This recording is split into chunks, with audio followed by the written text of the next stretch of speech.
Bismillahirrahmanirrahim. Assalamualaikum warahmatullahi wabarakatuh. Waalaikumsalam. Baik, kita berdoa terlebih dahulu. Raditu billahi rabba wa bil islami dina wa bi Muhammadin nabiyya wa rasula rabbi zidni ilma warzuqni fahma. Amin ya rabbal alamin.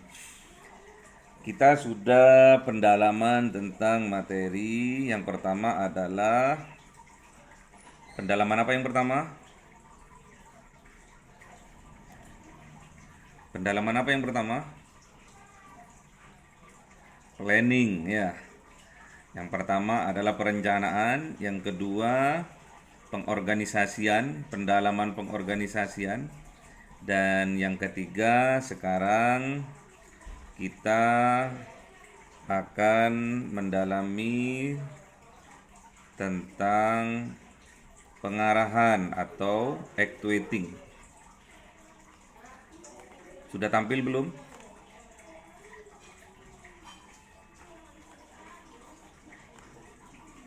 Belum Ustaz. Belum. Kok belum? Sudah tampil belum?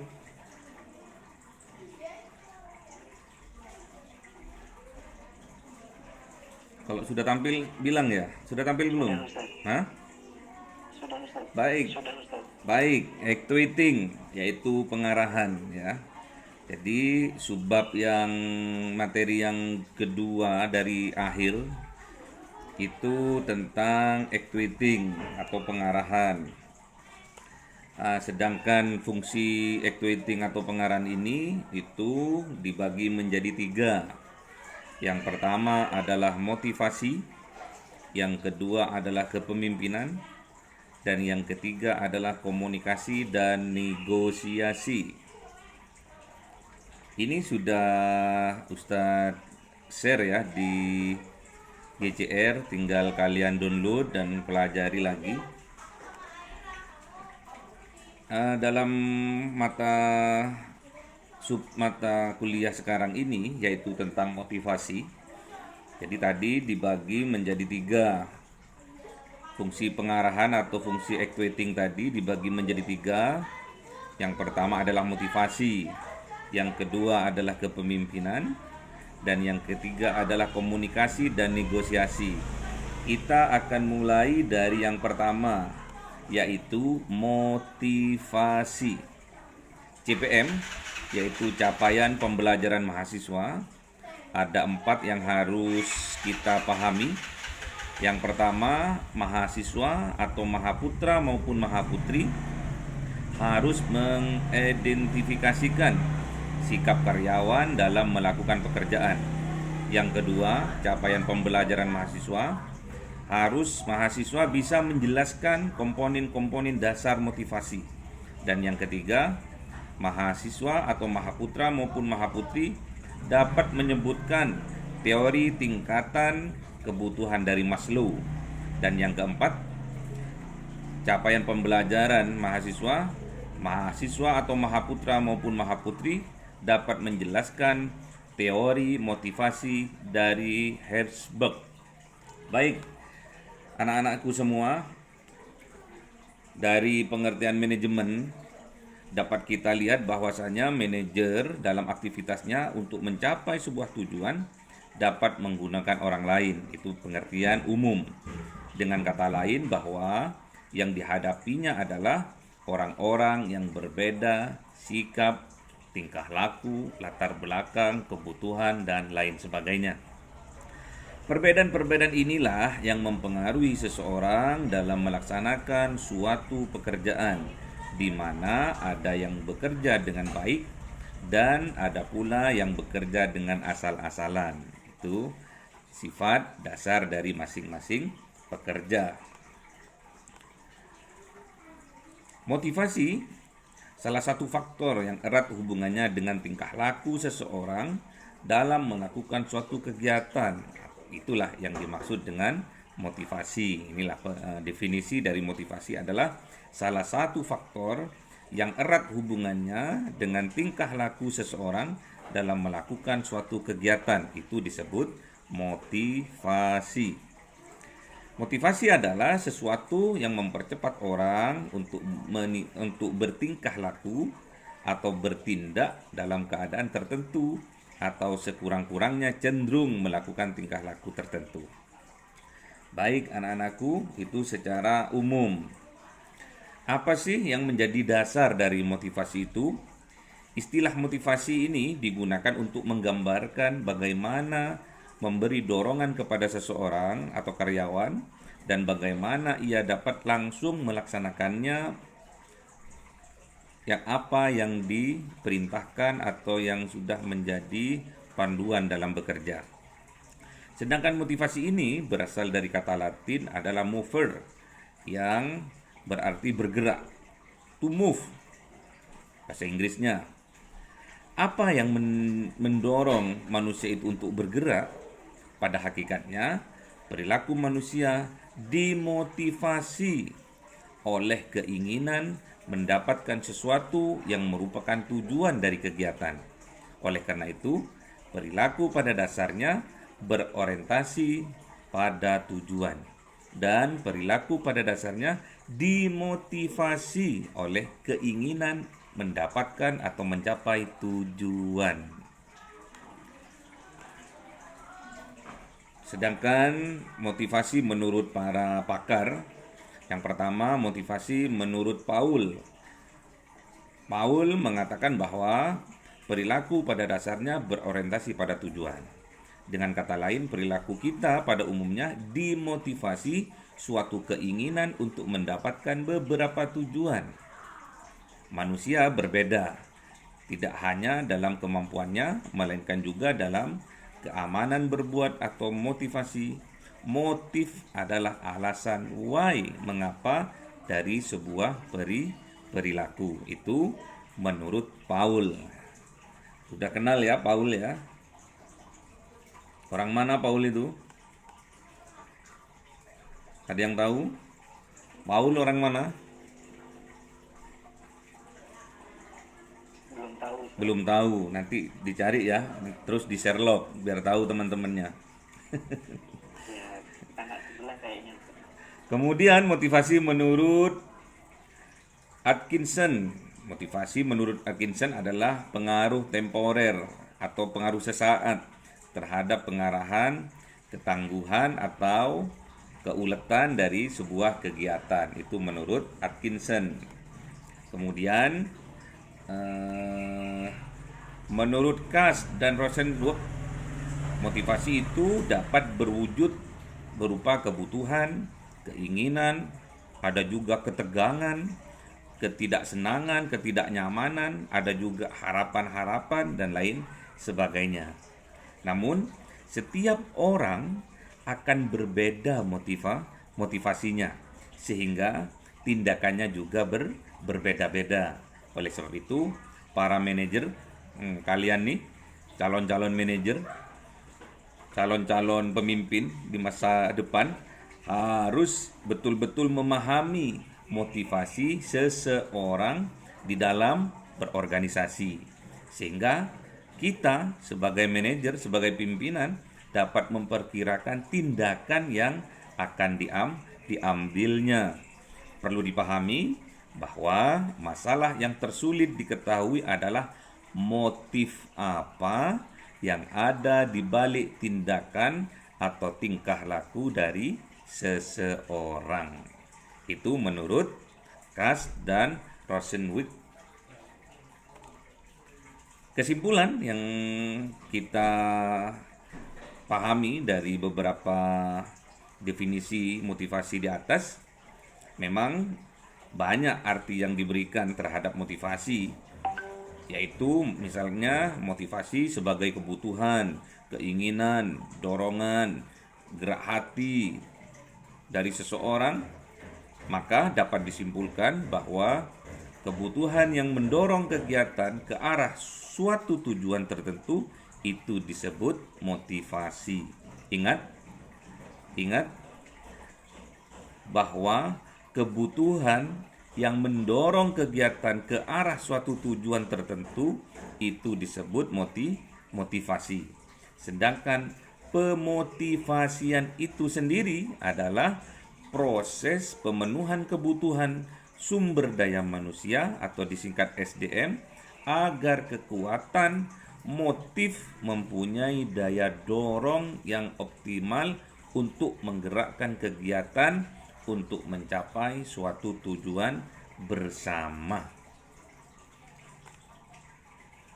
Di sini ada tingkatan-tingkatan kebutuhan karena kebutuhan ini yang mendasari motivasi dari seseorang.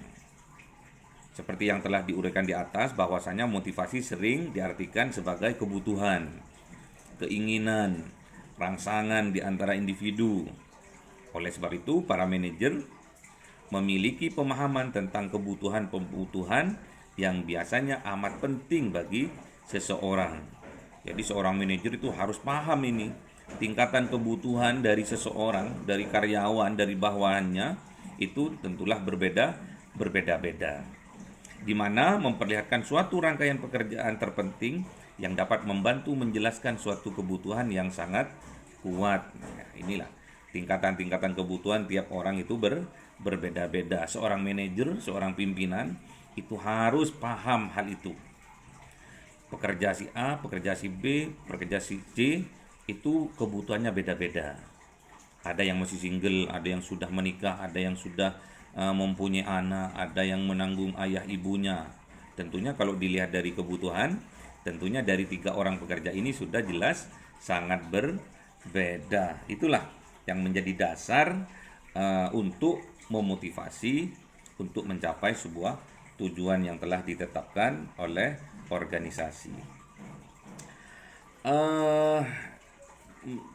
Berbicara tentang tingkatan kebutuhan manusia, ini Maslow juga punya teori, yaitu teori tingkatan kebutuhan manusia atau the hierarchy of human need. Jadi teori Maslow ini memberikan tingkatan-tingkatan kebutuhan manusia itu menjadi 5. Yang pertama adalah kebutuhan fisiologis. Yang kedua, kebutuhan akan keamanan dan kepastian nasib. Yang ketiga, kebutuhan sosial. Dan yang keempat, kebutuhan akan keinginan untuk hidup bebas. Dan yang kelima, kebutuhan aktualisasi diri. Itu menurut Maslow. Jadi Maslow itu membagi tingkatan kebutuhan itu menjadi 5. Nanti kalian coba searching di internet teori Maslow gitu ya. Terus ada juga teori dari Clayton Aldiver. Ini teorinya namanya ERG teori. ERG teori ini merupakan suatu alternatif yang meliputi 3 tingkatan. Yang pertama adalah existence need, related need, terus growth need. Jadi ada 3 ya. Terus menurut siapa lagi nih? Menurut para pakar lainnya, ada Profesor McGregor mengemukakan bahwa kebutuhan itu ada teori Y, ada teori X ya. Terus juga Herberg juga membagi 2 macam jenis kebutuhan, yaitu dari kedua faktor tersebut. Faktor yang pertama berhubungan dengan kepuasan kerja, dan faktor yang kedua berhubungan dengan ketidakpuasan kerja. Jadi Herberg itu membagi dua jenis kebutuhan. Sama juga McGregor juga mengemukakan ada kebutuhan itu teori X, ada teori Y. Terus menurut siapa ini? Menurut David teorinya yang acquired need, di mana teori ini mengatakan bahwa kebutuhan seseorang adalah dipelajari dari pengalaman hidupnya. Ini ya. Pengalaman hidupnya menyenangkan, pengalaman hidupnya menyusahkan, itu akan membentuk kapasitas dirinya untuk berjuang memenuhi kebutuhannya. Terus menurut McClelland ini menjadi kebutuhan itu dibagi menjadi 3. Yang pertama adalah prestasi, yang kedua afiliasi, dan yang ketiga adalah kekuasaan. Itu menurut para pakar. Nah, sekarang langsung pada tugas Mahaputra dan Mahaputri. Ini dicatat ya. Nanti Ustadz akan upload di GCR. Jangan sampai lewatkan masa-masa luang kalian agar tidak menjadi beban. Jadi tugas itu sebetulnya mengapresiasikan diri kita dalam memahami sebuah pelajaran ya. Jadi kalau kita nggak paham nanti akan ketahuan dalam pengerjaan tugas itu. Nah, jadi Ustadz akan memberi trik-trik tertentu atas ketidakpahaman kalian. Bisa saja dalam pertanyaan, dalam diskusi, dalam pertemuan selanjutnya. Sebetulnya setiap tugas yang diberikan itu ada jeda 1 kali pertemuan untuk membahasnya agar kalian lebih paham, lebih mengerti dari pelajaran yang sudah kalian dapatkan. Yang pertama, tugas untuk Mahaputra dan Mahaputri. 1. Jelaskan apa yang dimaksud dengan motivasi. Ya, sudah Ustadz tadi paparkan sedikit motivasi. Terus yang kedua, menurut Maslow, tingkatan kebutuhan manusia terdiri dari 5 tingkatan. Sebutkan dan jelaskan. Ya, itu sebutkan dan jelaskan. Ya. Sebutkan dan jelaskan. Dan yang ketiga,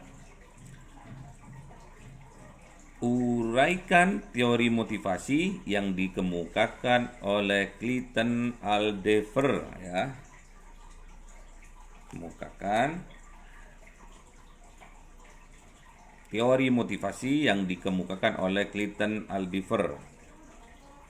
Dan yang keempat, bagaimana pandangan teori X dan teori Y sebagaimana dikemukakan oleh Profesor McGregor. Jadi kalian searching ya, searching di internet tentang teori X dan teori Y yang dikemukakan oleh Profesor McGregor ya. Dan yang kelima, terangkan pula teori motivasi yang dikemukakan oleh Mas David ya.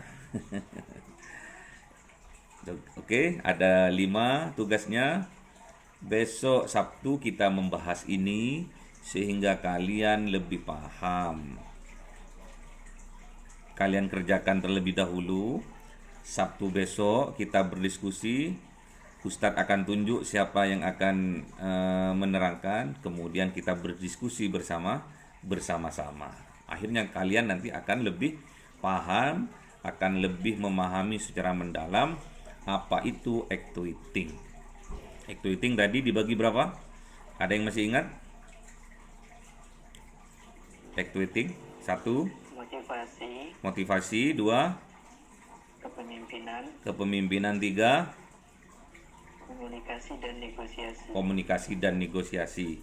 Itulah nanti akan ditutup dengan pertemuan selanjutnya adalah pengawasan atau kontrol ya. Oke, Ustadz kasih kesempatan. Habis ini ada pelajaran lagi enggak? Ada Ustadz. Oh ada. Mumpung jam berapa? Sekitar 2:30 sampai dengan 2:30. Ustadz. 2:30 sampai 2:30. Oke. Jadi jangan lewatkan gitu loh malam Minggu lembur sedikit. Atau malam Senin lembur sedikit untuk searching 5 tugas yang Ustadz sampaikan tadi. Terus kalian upload di GCR. Kemudian Sabtu depan kita akan berdiskusi secara bahagia. Berdiskusi secara tidak bahagia atau secara menyedihkan itu apabila kita belum siap. Kalau kalian siap, kita berdiskusi pasti dengan senang dan gembira. Oke, ada pertanyaan? Tugasnya diupload di GCR. Langsung kalian malam ini kalau bisa langsung searching, langsung jawab biar nggak punya beban. Nanti Sabtu depan kita berdiskusi 2 jam. Berdiskusi 2 jam, kita mulai 1:30 ya. 1:30 sampai 1:30 karena tinggal 4 kali pertemuan ya. Jadi manfaatkan ilmu, manfaatkan waktu, manfaatkan kesempatan yang kita punya untuk menggali, untuk mencari, menimba ilmu sebanyak-banyaknya dan paham ya. Oke, ada pertanyaan?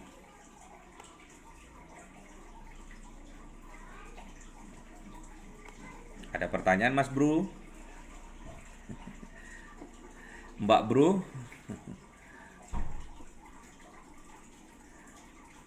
Oke, kita bertanya besok hari Sabtu ya.